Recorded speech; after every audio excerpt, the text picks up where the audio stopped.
बाब 12। पस जबकि गवाहों का ऐसा बड़ा बादल हमें घेरे हुए है, तो आओ हम भी हर एक बोझ और उस गुनाह को जो हमें आसानी से उलझा लेता है दूर करके उस दौड़ में सब्र से दौड़ें जो हमें दरपेश है, और ईमान के बानी और कामिल करने वाले यीशु को तकते रहें, जिसने उस खुशी के लिए जो उसकी नजरों के सामने थी शर्मिंदगी की परवाह न करके सलीब का दुख सहा और खुदा के तख्त की दाहिनी तरफ जा बैठा। बस उस पर गौर करो जिसने अपने हक में बुराई करने वाले गुनाहगारों की इस कदर मुखालफत की, बर्दाश्त की, ताकि तुम बेदिल होकर हिम्मत न हारो।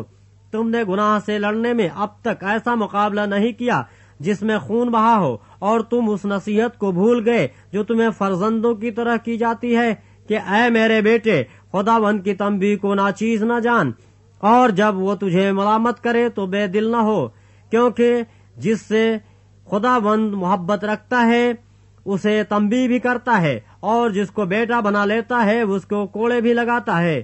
तुम जो कुछ दुख सहते हो वो तुम्हारी तरबियत के लिए है। खुदा फर्जंद जानकर तुम्हारे साथ सलूक करता है। वो कौन सा बेटा है जिसे बाप तंबीह नहीं करता? और अगर तुम्हें वो तंबीह न की गई जिसमें सब शरीक हैं, तो तुम हराम ज़ादे ठहरे, न कि बेटे। अलावा इसके जब हमारे जिस्मानी बाप हमें तंबीह करते थे और हम उनकी ताजीम करते रहे, तो क्या रूहों के बाप की इससे ज्यादा ताबेदारी न करें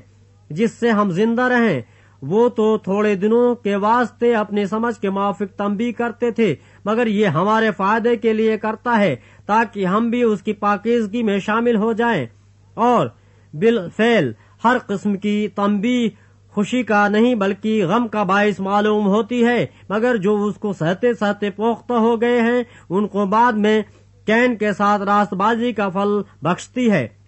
बस ढीले हाथों और सुस्त घुटनों को दुरुस्त करो और अपने पांव के लिए सीधे रास्ते बनाओ, ताकि लंगड़ा बेराह न हो बल्कि शिफा पाए। सबके साथ मेल मिलाप रखने और उस पाकीज़गी के तालिब रहो जिसके बगैर कोई खुदावंद को न देखेगा। गौर से देखते रहो कि कोई शख्स खुदा के फजल से महरूम न रह जाए। ऐसा न हो कि कोई कड़वी जड़ फूट कर तुम्हें दुख दे और उसके सबब से अक्सर लोग नापाक हो जाएं, और न कोई हरामकार या यीशु की तरह बेदीन हो जिसने एक वक्त के खाने के एवज अपने पहलौठे होने का हक बेच डाला, क्योंकि तुम जानते हो कि इसके बाद जब उसने बरकत का वारिस होना चाहा तो मंजूर न हुआ, चुनांचे उसको नियत की तब्दीली का मौका न मिला। गो उसने आंसू बहा बहा कर उसकी बड़ी तलाश की।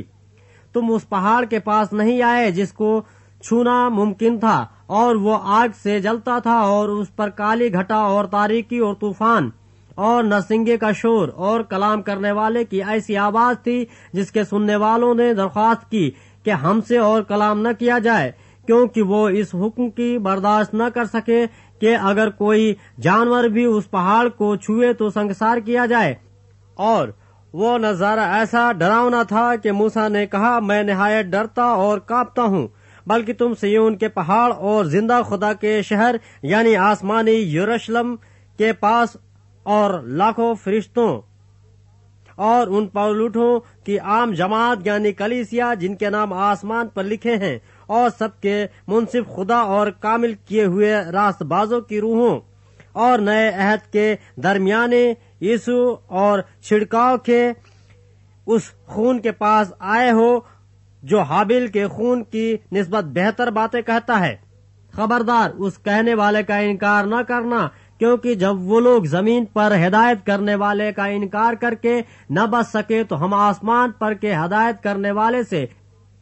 मुंह मोड़कर क्यों कर बच सकेंगे। उसकी आवाज ने उस वक्त तो जमीन को हिला दिया, मगर अब उसने यह वादा किया है कि एक बार फिर मैं फकत जमीन ही को नहीं बल्कि आसमान को भी हिला दूंगा। और ये इबारत के एक बार फिर इस बात को जाहिर करती है कि जो चीजें हिला दी जाती हैं मखलूक होने के बाइस टल जाएंगी, ताकि बेहिली चीजें कायम रहें। बस हम वो बादशाही पाकर जो हिलने की नहीं उस फजल को हाथ से न दें, जिसके सबब से पसंदीदा तौर पर खुदा की इबादत खुदा तरसी और खौफ के साथ करें, क्योंकि हमारा खुदा भस्म करने वाली वह आग है।